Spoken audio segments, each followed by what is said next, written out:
So we come to the move called pushing the waves.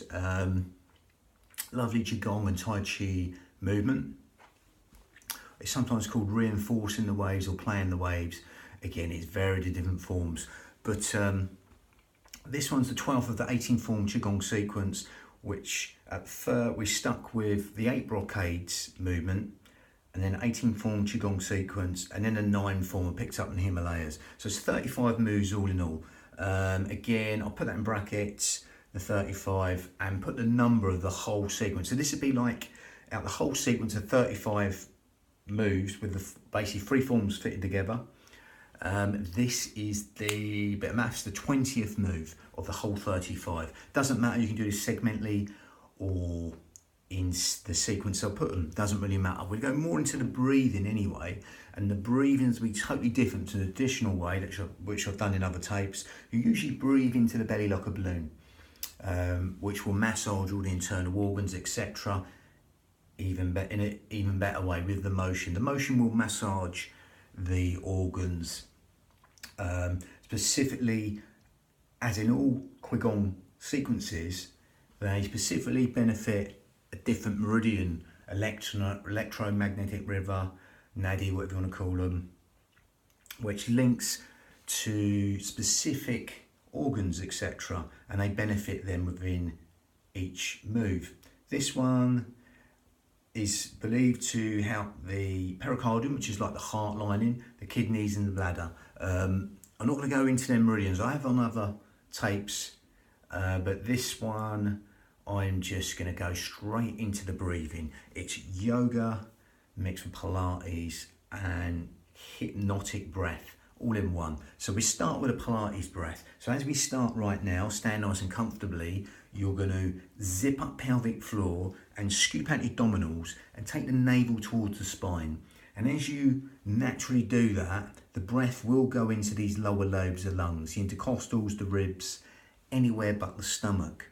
Okay, so as you do that right now, feel that breath going low and deep to them lower lobes of the lungs as you're breathing in through the nose and exhaling through pursed lips as you're zipping up pelvic floor and scooping out your abdominals. As you're doing that, that will create a lovely 3D effect in the lower lobes of the lungs, these fish gills, 3D style, because there's nowhere else for the breath to go apart from into these lower lobes of the lungs. And in the Pilates style, that will help us use what we call the transverse abdominis, the corset muscle, the powerhouse, the girdle of strength, in the most efficient manner, helping us breathe anywhere but the belly button, helping us breathe low and deep into these lower lobes of lungs as you zip up pelvic floor and scoop out your abdominals and take the navel towards the spine.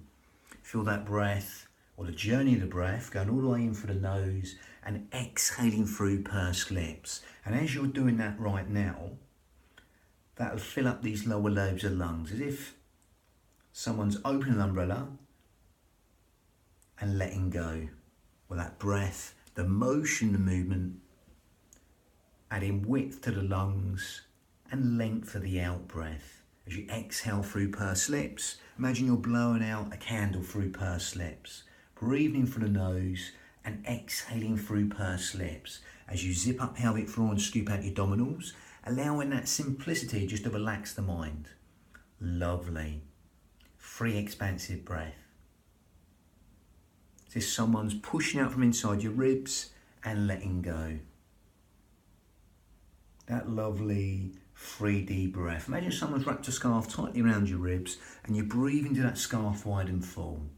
Lovely. Now that's called lateral thoracic breathing in Pilates. Now we're going to change that. We're going to close the mouth and just carry on zipping up pelvic floor and scooping out your abdominals and taking that navel towards the spine. Okay. But simply, it's the same deal. We're breathing out through the nose, that's the only difference. But we're still zipping up pelvic floor and scooping out your abdominals, creating that smaller filter through the nose, so making that slightly more yogic in a way. Okay, it's nearly like Ashtanga, not quite. Ashtanga yoga, not quite. Now, as you do that, you'll notice the whole wheel cycle of the breath grow longer. Okay, so basically the breath grows longer. And instead of the breath, and change that. Instead of the breath breathing you, you're going to breathe the breath, especially that elongated out breath. So basically you're going to take your mind to that elongated out breath as you're still zipping up pelvic floor and scooping out your abdominals. And just elongate that out breath longer than the in breath, within your limits, not forcing anything. So as you do that right now, you'll feel them hypnotic responses in the body. Okay, a bit like 7-11 breathing in hypnosis. You're breathing for 7, exhale for 11 or slightly longer, whatever the count is. We're not counting, but you're just making the out breath longer than the in breath. The idea of that is as you breathe in, it's conscious thought. As you exhale, it's subconscious thought. So by extending the out breath longer than the in breath, right now, we're just encouraging sleep, digestion, rest, and relaxation to all be benefited as you elongate the out breath longer than the in breath, encouraging them restful relaxation responses and endless streams of comfort. Lovely. Lovely. So as you do that right now, zipping up pelvic floor, scooping out your abdominals, but adding that hypnotic breath there, you elongate the out breath and get all them benefits. Now again, you can stick with that, or you can take this in a slightly more advanced manner to a more advanced yogic breath, ujjayi breath. So again, with that, we grip at the esophagus and make a sort of Darth Vader breath in a way. So we grip at the esophagus and it's like an exhale.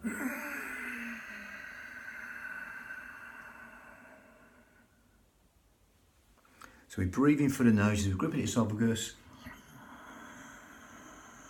Watch these shoulders, keep them down, and exhale. And as you zip up pelvic floor and scoop out the abdominals, with that ujjayi breath or not, that'll lengthen the breath even longer. But if you can't get it, don't worry, just carry on doing as we were. If you get that ujjayi breath, it'll lengthen the breath even longer. Okay, and help us build the heat from the body and help us fan the fire, burn all the toxins in the body. It's like keeping the shoulders down with the mouth shut. Sort of sighing, whistling, silky, raspy sound from the back of the throat. Ujjayi breath, victorious breath in Sanskrit. Lovely. Seashore breathing. Now again, as you do that, that'll give you something to hear. If you can get that ujjayi breath. If you can't, don't worry. Still tap into the sound and feel of the breath. Okay, again, it's more like focusing breath in a way. When you're trying to focus on something, you might make that sigh. But we're overemphasizing that focusing breath. Gives the mind something to focus on. As you're doing that right now. Within the movements, the vinyasa we're going to do in a minute. That breath synchronized motion. Okay, lovely. Again, with ujjayi breath or not, we're going to link that to motion. That stimulates the thyroid gland, that ujjayi breath, which helps with weight control, etc. Helps us build the heat within the body, helps us fan the fire to burn all the toxins in the body. Ujjayi breath, victorious breath in Sanskrit. So again, with ujjayi breath or not, if you're not, still carry on zipping up pelvic floor, scooping out your abdominals, breathing out through the nose, while elongating the out breath longer than the in breath, whatever breath you're doing it. Ujjayi or not, just quadruple it, double it, triple it, the out breath. Just make it longer than the in breath, whatever suits you within your limits. Okay, and just feel that lovely chemical cascade to relaxation, all on that lovely elongated out breath, which is longer than the in breath. Allow that simplicity to relax the mind. So let's link this to motion. Okay, so again, it's a nice pushing motion. If you want, you can bring the foot in. So again, it's the same. These next three, you can dorsiflex the foot. Imagine this is the heel and come back down flat on the foot. I'm going to demonstrate that further back. Or you can leave the foot on the floor. Same deal as all of them. You can go in as deep as you like to relax and let go or not. So again, let's just go back. Pushing the waves from here, just to show you that foot. I'm going to breathe in and exhale for as long as you like. And then simply start again. Nothing set the motion. Again, you can partially empty and feel this leg.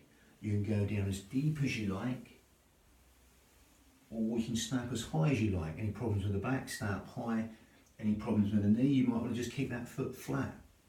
Okay, only make this as easy or as hard as you like. Exhaling, it's going to do that so you can hear the breath.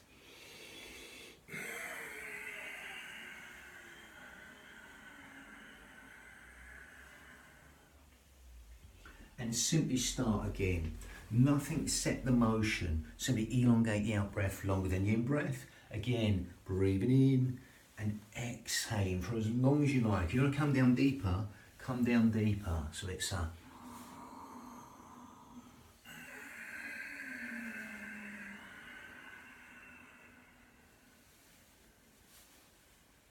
and then just simply start again. Again, if you go down deeper, you can partially empty and feel that lead leg, that lead foot. So you get the plantar region of the foot stretched, the hamstrings, the glutes, the buttocks. As you zip up pelvic floor, gather in, navel towards the spine. And you'll even get that sciatic floss. Okay, again, the lower abdomen's getting squeezed like a pump or a bellows. With the breath, the motion, the movement. Breathing in and exhaling for as long as you like. Lovely sort of spherical motion. I'm going down deep. You don't have to go down that deep. Again, I don't spend too much time on the movement. More on how deep you go. Stay up high or go down as deep as you like to relax. Stretching these hamstrings, these glutes, these buttocks, the calves, even the plantar region of the foot's getting a little stretch there. That lower abdomen's being squeezed like a pump or a bellows with the breath, the motion, movement. Lumbar region of the back getting stretched. Lovely. So that was pushing the waves. Okay, you got the flying dove and the wild goose. They're quite all linked, these ones coming up. But again, that's a really good one. Nice one. It always brings in the kidneys. All the bending exercises brings in the kidneys. But I wouldn't get too caught up in what organ, etc. I know specifically in the forms, and that's fine. You can do, but some vary. Some say different organs. So it just tells you, you know, if you want to put your mind on an organ, no matter what the movement, you'll emphasise that and benefit that. Because what you focus on, you move towards, basically, or what you seek, what you find. So, you know, if you're focused on an area and believe in that benefit, you'll get it no matter what the motion. Again, that might be a bit contrary to common belief, but again, also, you know, naturally you'll feel like ones that open out the chest will naturally stretch all the organs in the chest, etc. Bending over ones will get the kidneys. It doesn't really matter. Every one of these, the breath, no matter what way you're breathing, really, will be entering every single organ, cell, sinew of the body. Every square inch of tissue in the body will be benefited with the breath, the motion, the movement. So as you're doing this, just get lost in the breath, the motion, the movement, and just feel the benefits after. If you don't feel good and it don't do you no good, don't do it. But again, that was number 20 of the whole 35, 3 forms put together. Bang, lovely.